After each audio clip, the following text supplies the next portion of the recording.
आज सकाळी सोमवारी होणाऱ्या जिल्हा परिषद व पंचायत समिती निवडणुकींच्या मतमोजणीसाठी गंगापूर तालुक्यात सर्व तयारी पूर्ण करण्यात आली आहे.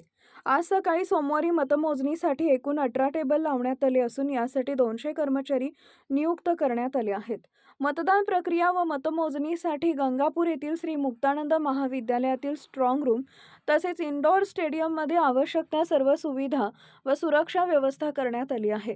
आज सकाळी ठीक 10 वाजता मतमोजणीला सुरुवात झाली आहे, अशी माहिती निवडणूक निर्णय अधिकारी विजय राऊत, सहाय्यक निवडणूक निर्णय अधिकारी तथा तहसीलदार नवनाथ वगवाड यांनी दिली आहे.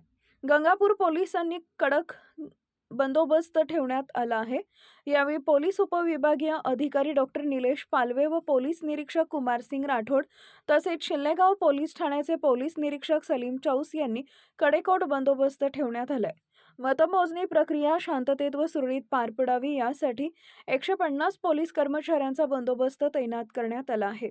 दरम्यान मतमोजणीकडे सर्व उमेदवारांसह समर्थकांचं लक्ष लागले असून निकालाबाबत मोठी उत्सुकता निर्माण झाली आहे.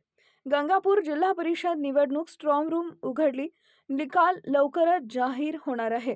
उमेदवार व त्यांचे प्रतिनिधी यांना शपथ घेऊन मतमोजणीच्या प्रक्रियेला सुरुवात करण्यात आली आहे. याकडे सर्वांचं लक्ष लागलंय.